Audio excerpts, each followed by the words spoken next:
All right. Welcome, folks. Super glad to have you here tonight. My name is Megan Guy. I use she, her pronouns. I'm with the Pittsburgh Water Collaboratory, and we're a group at the University of Pittsburgh that we'll get into in a little while. But with me here is presenting. I'll let you introduce yourself.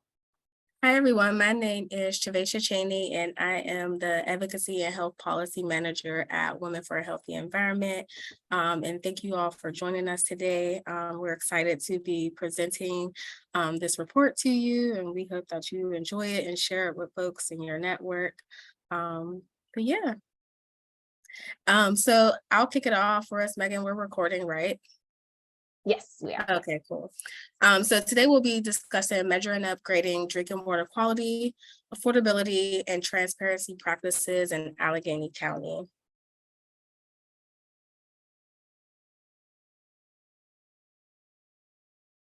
So I'll quickly just talk about the Pittsburgh Water Collaboratory. We are a group here at the University of Pittsburgh that hopes to bridge the gap between research that's happening at the university and to benefit the greater community. And a lot of time that looks like partnering with organizations like Women for a Healthy Environment to do collaborative research projects. So today you'll learn about just one, but we are a group of many. We have lots of faculty and staff across the universities working in areas of natural sciences to social sciences to policy to public health. So trying to unify those different expertise, but also bring them to a collective good. So Thank you, Megan. And about a little bit about Women for a Healthy Environment. Women for a Healthy Environment addresses environmental risk and impacts public health through education, programming, community support, technical assistance, and advocacy. And through this, we focus on 4 program areas, which is healthy homes, healthy schools, healthy learning center, and policy, which is predominantly my field. Next slide, please, Megan. So here you can see all the amazing people who have helped us bring this report to life.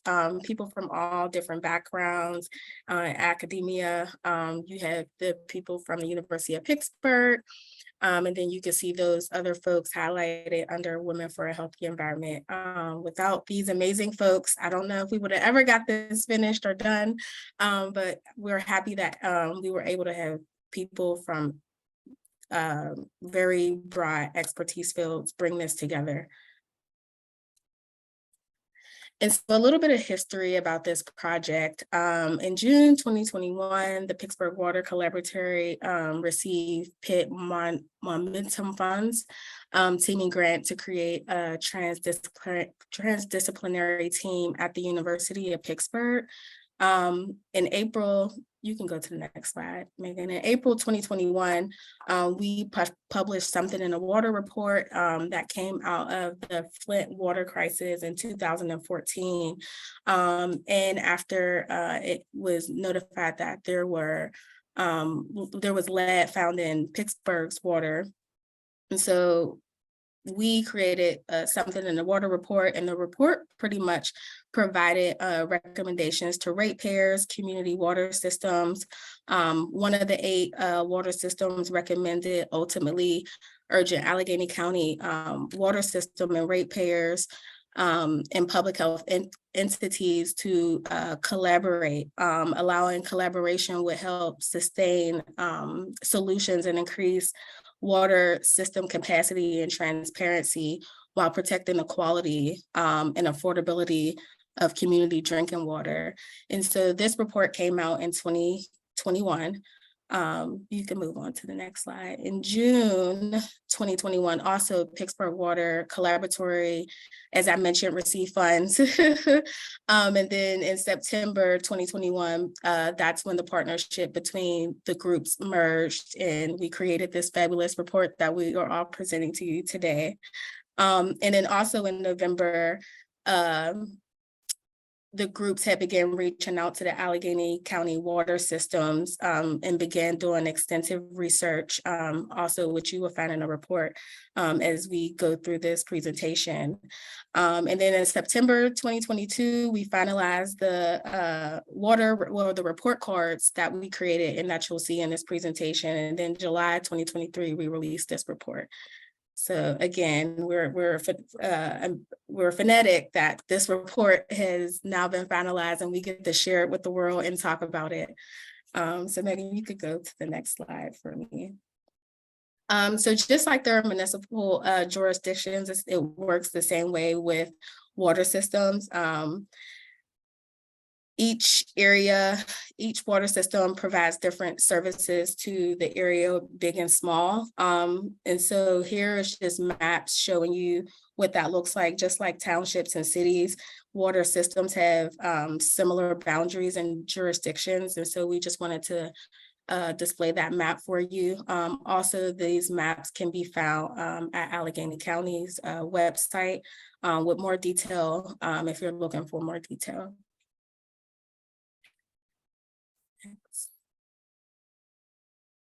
And so here we have some audience participation questions. I don't think they're displaying right now. Oh, there we go. It should have popped up on your screen. There should be 3 questions that we are asking you all to take some time to answer. So we're going to give a minute for those folks to answer those questions.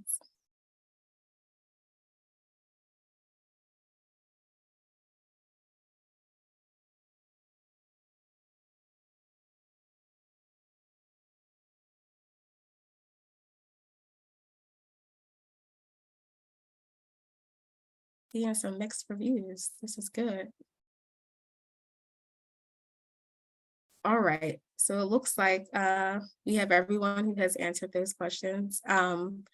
You can move on to the next slide, Megan.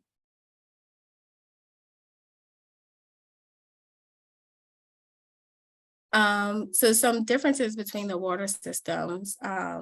You have your investor owned, which is private. You have your authority, which is public, and you have your municipal. Private investors typically cost more, but they are not obligated to respond to a right to know request. And typically their meetings are closed. Do you have your authority, another public one, which is independently ran by a board of directors, and they're legally obligated to respond to a request to know, and their meetings are typically open to the public. And then you have your municipal, which is another public water system, which is typically run by the municipal department, and they are also legally obligated to respond to right to know, and their meetings are often open to the public. So in terms of Allegheny County, there are 36 water systems, 23 authorities, 12 municipal, and 1 investor, which is privately owned. And as I mentioned before, they are typically higher in cost. And we wanted to display this because oftentimes it is confusing to folks, especially if you're not in the day-to-day work, but also if you are in the day-to-day work, you know, sometimes this is new information to folks, but we wanted to be able to share this so that you understand how it works.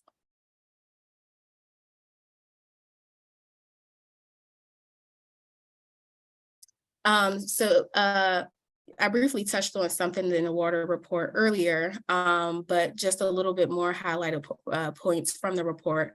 Most water systems in Allegheny County are publicly owned, as you've seen. Water systems serving Allegheny County may be understaffed and under-resourced, and we completely understand that. In 2016, more than half of the water system had water quality related violations. And then 80% of the water system report detectable levels of lead in their drinking water in their 2019 Consumer Confidence Report, which is another reason why something in the water report had come out. Water systems can improve their accessibility and risk communication to ratepayers. And so this is why we came here today to provide additional recommendations and do an extensive amount of research to help the water systems be able to transform for the future so that we could be a better place to live in Allegheny County in the city of Pittsburgh. So why address equitable water governance?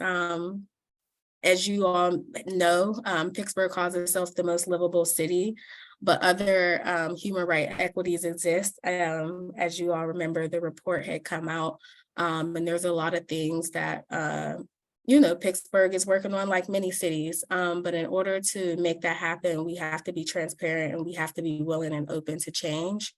The City of Pittsburgh Gender Equity Report documents the need for policy improvement in employment, poverty, and other livable indicators. In 2016, the Pittsburgh-led crisis highlighted important transparency in water practices. These issues are not specific to Pittsburgh. They're found across the county, and then regional sustainability goals will not be met until equitable governance. And we're glad to see that there's new leadership happening in Pittsburgh, and Pittsburgh has been slowly progressing and making changes, but we still have a lot of work to do to make this a livable city for everyone. So the $1 million question, how do water systems transition to prioritizing environmental justice and policy formulation, including financial cost and benefit? And then how do water systems govern in a way that centers environmental justice and water equity now and in the future? And we're happy to open this question up at the end of the meeting if anyone is interested in answering, because we know there are challenges. We know, like we had mentioned, a lot of water systems are under-resourced and understaffed, but that should not stop us from being progressive and having equitable things in place to make sure that everyone has safe and drinking water. So again, that's the $1 million question, and it will be open at the end if anybody is willing to provide, their opinion or suggestions on how we can make that happen.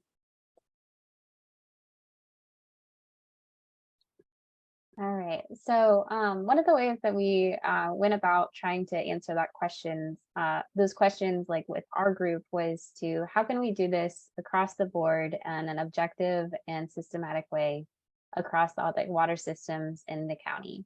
So we ultimately landed on report cards, and we were able to provide 5-page report cards that include rubrics for all of the 36 water systems in the county. So we graded on 8 different metrics, 3 within transparency, 1 within affordability, and 4 within water quality. We also provided just some generic information about a snapshot of what capacity the system might have, as well as a summary. So, and all of this can be found in the report in the first appendix. Each of the water systems have their own report card.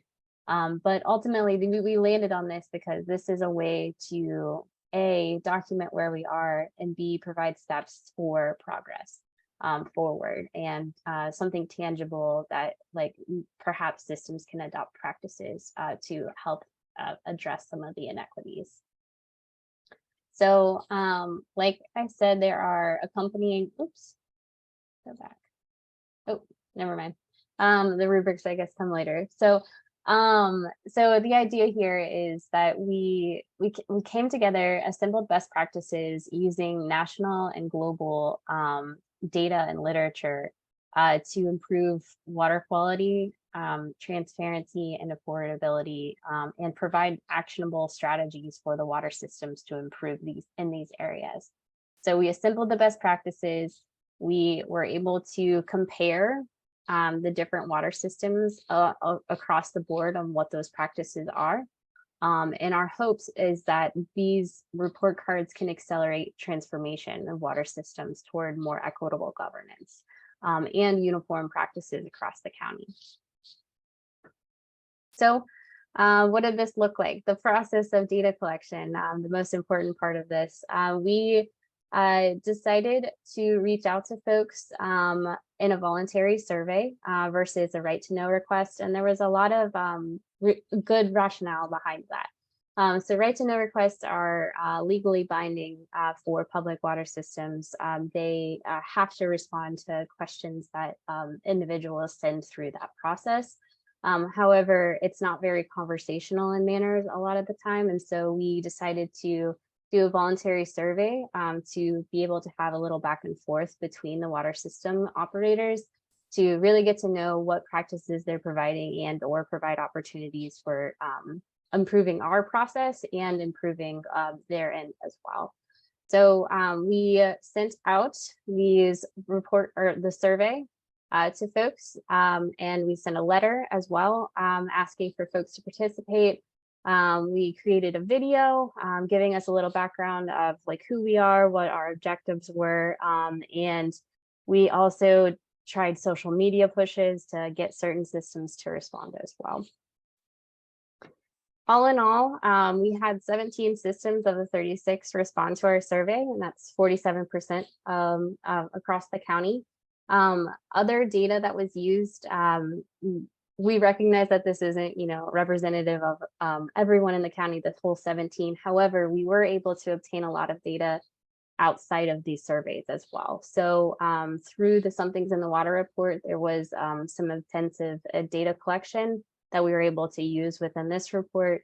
In addition, we were also able to look at water system websites and or government interfaces to learn more about water systems. So we got data from a wide variety of spaces. You can look more into that within the report. However, we were pretty happy that 47% of systems were able to willing to have a conversation with us through this process. So, like I said, we assembled those best practices and we created what our vision would be for these different topic areas. So for transparency, this is what we came up with. So having public and open board meetings with agendas, minutes, and participation options easily available. Water systems are governed by boards oftentimes, and it's important for, especially if they're public water systems, to understand how board meetings work and how citizens might be able to participate in the process through public comment and help inform decision making.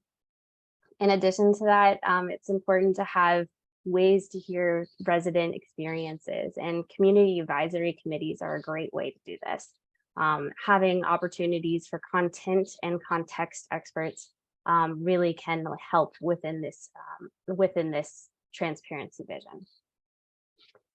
Finding ways or easy to find grievance forms or complaint forms and having a quick response time within that is also very crucial for transparency.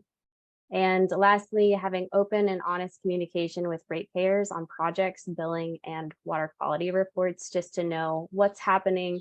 How do I understand my consumer confidence report? How do I understand what is happening within the water distribution?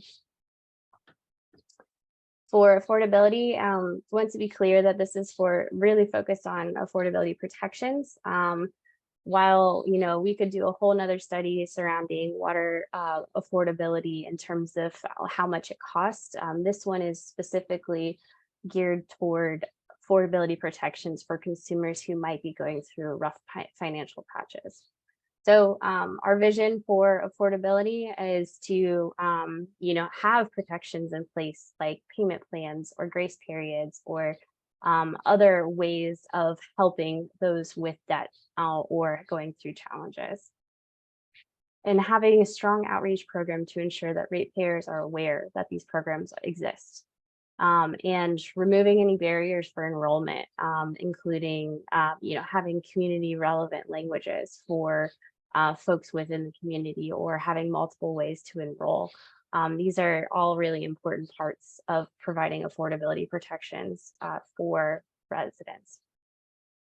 In addition to this, this is something, water is definitely a human right and is something that we all rely on and is a part of our everyday life, from objects that we use and how they're manufactured to what we eat, drink, and bathe and recreate in. It's very much a part of our life, and without it, we won't survive. And so one of the visions for affordability protections on our end is for year-round moratorium on shutoffs, while recognizing that this is an important piece of the puzzle of shutting someone's water off is not going to help them through the financial hardships that they might be going through, and providing ways for them to have baby steps to getting back on track is very important, rather than just shutting off the water with some more minimal notice. And lastly, for water quality, with this, we envision free residential lead testing for all ratepayers. This is really important, especially in our area with older housing stock. Residential lead testing is something that should be available and should be free for folks to understand their water. In addition, having the inventories of where the lead service lines might be. And it's really important to have it publicly available so that folks could know where the risk areas are, or they could have mitigations in place for those specific areas.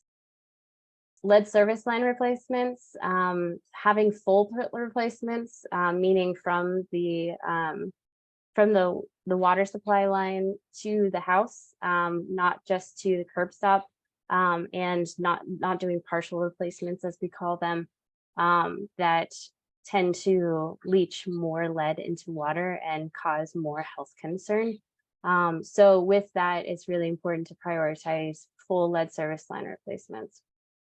And lastly, with drinking water quality standards and requirements, complying with the state and federal drinking water quality requirements and routinely updating their source water protection plans is a part of this vision. So we took all of this and we thought, okay, how can we put this into something tangible?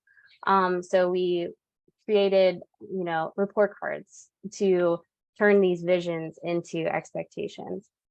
So we graded folks from needs improvement to best practice in all of these criteria, and have accompanying rubrics for each of them. So, and a lot of the vision that I was just talking about is very much what this rubric is embedded in. And that is certainly backed through national and global literature and experience of residents in the region as well. So we took the data that we got, we turned them into these report cards, and we sent out drafts to the water system. So we sent drafts to all 36 water systems to hopefully have a conversation of like, okay, so is this accurate? First off, you're doing great work, and I want to make sure that we're displaying the work that you do correctly. And second, is there anything that we need to change in our process? And we actually did change a lot of stuff in our process through the conversations, and that was one of the benefits of having this two-way conversation. So we revised our rubric just slightly. And we were actually able to get more responses because we sent out drafts that, were not accurate, and systems said to us, hey, actually, no, I want to fill out this survey and make sure that the right information gets out there. In addition to that, 4 systems actually improved their grades and their practices through this process of sending the drafts out. So it was really rewarding to have a conversation and provide tangible ways for folks to have increased in transparency and within affordability areas specifically. So results. This is we'll go through a handful of figures. These are all within the report, and I hope that you dive into the data at your own pleasure. However, let's start off with transparency. So for transparency grades, no system scored best practice in any of the transparency categories. For our board meeting accessibility, we were looking for open board meetings where public comment was clearly denoted on a website with a time, place, and location for the board meeting. A lot of area for improvement in terms of this, for water systems to just provide more information about how board meetings operate and how citizens can participate within them. Another area for improvement is community advisory committees. Of the 36 water systems, only 3 have community advisory committees, which is a great way for residents to express their concerns and or impact decision-making within the water system. And another surprising result of this was the ease of reporting complaints. We found a lot of systems didn't have like a complaint form on the front page of their website. And it was often difficult to find a way to contact folks. So finding ways to just improve in that area could go a really long way. Okay, so we are to affordability protection. So for affordability, we admittedly are missing a good bit of data here. This is representing 19 of the 36 systems. We could only assess systems that had responded to our survey or had information available on their website. Of the ones that we did assess, most of them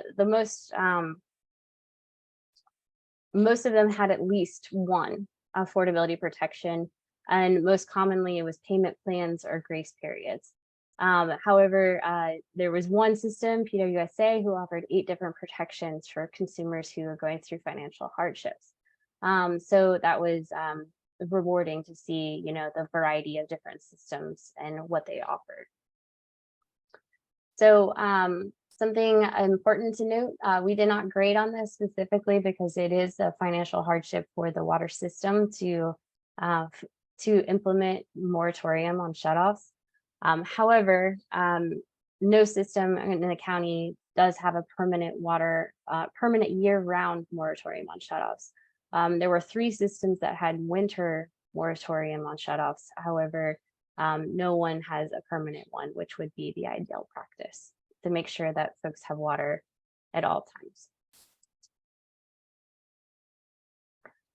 In addition to this is an area where there's not really a lot of information on the website for those who do have affordability protections, and it could be very easily added to make sure that it's easy to find for folks when they're going through the harder times. Okay, the last category is water quality. So there was a wide, I guess there's less data in terms of lead service line replacements, and I'll get to that in just a second.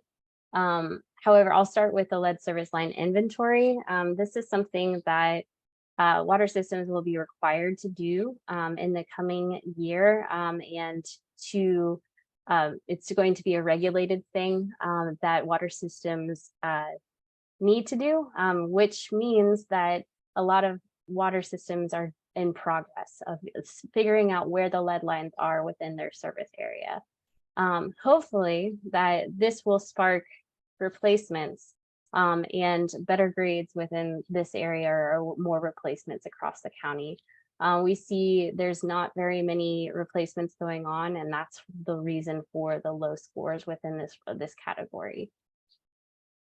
So in addition to this, it's important to provide pre-lead testing and mitigation strategies should there be high levels of lead within water. So this is another area we asked water systems if they had residential lead testing and if they offered it for a cost. Some had it, some had it for free, some had it for a cost. There was a wide variety in terms of that, but a lot of systems, 13, did not provide any testing at all. And for drinking water regulation compliance, there was a, these were the highest grades on average, and this is most likely because these are enforceable regulations. Something to note,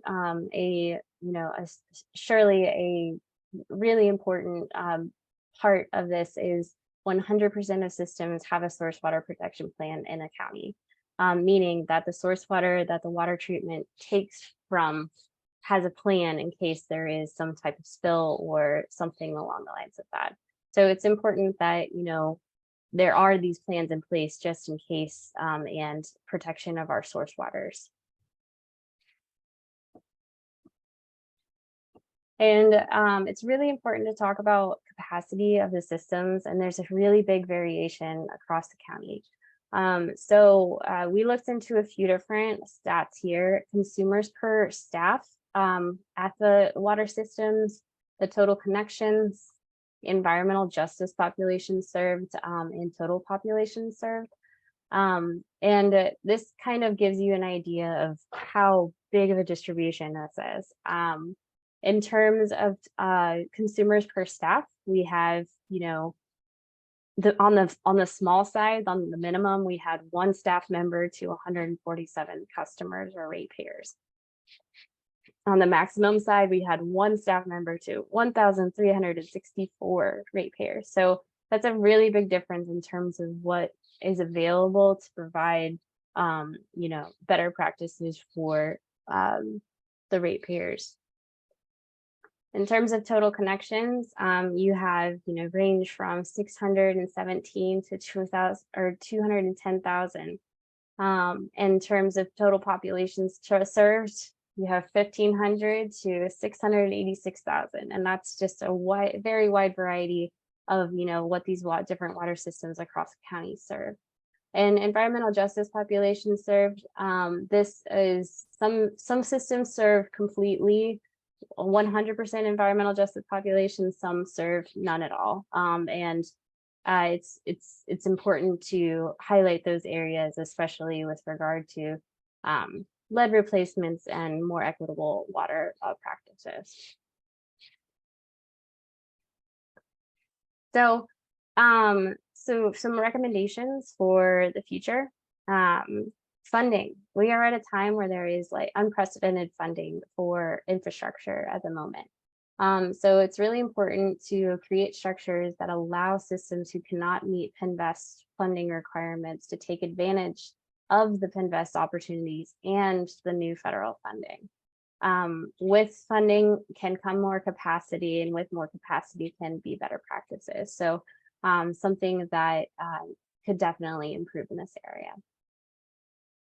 We also recommend keeping systems public. Like Shivesha was talking about earlier, public water systems tend to have more participation from the community and tend to be more affordable in price. And having access to high quality, affordable water by keeping systems public is very important. And addressing inequities. So continue to expand efforts to address inequities in drinking water access and tie the drinking water access to wider measures of health and economic progress to make sure that it's integrated into comprehensive planning efforts. And certainly this is something that I think that is hitting a little closer to home recently, is considering climate change. We have seen all kinds of changes within rain. Today's a little smoky. There's a lot more fire, like wildfires that are happening up north.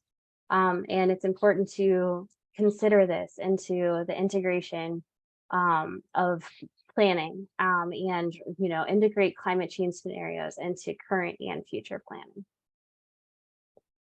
So, and lastly, addressing emerging contaminants. This is a really important one. Transform source water protection structures into entities that can evaluate and mitigate emerging contaminant threats to water quality. So we've all heard about some of these, and it's really important to think about our source waters and making sure that we're addressing it in that manner too. So I encourage you to read the full report. There's a lot of great information in there, and there's a lot of great context to, especially why we chose the route that we did. And I highly encourage you to check that out. There's a bit.ly link here, Water System Report 2023. I will also drop it in the chat, but I'll also do just a quick walkthrough of the website that this will direct you to. This is what we're calling our executive summary of the findings, and we can just walk through that right quick. Okay, so this is the executive summary. Encourage you to look through it. It gives a little snapshot of what we really talked about today, and a little timeline of this study where we focused on ability to learn about different water systems and their name and what ownership type they might be, and look into the different grading rubrics that we used for this study. The overview of water system landscapes, environmental justice populations, really a lot of what we talked about in this webinar today, and some ways to interact with the data as well. So you can search your address, learn about your water system, and learn about the grades that they received in this application here. Some of the conclusions that we came to and recommendations, a dashboard of all the grades across the county. In addition, really the most important thing here, view the full report. So this button here, you can click up here on the top right, or and it'll bring you down to this button, or you click here and you can read the full report. It has the appendices separated and not, and you can explore and learn about your system or surrounding systems when you have a moment. So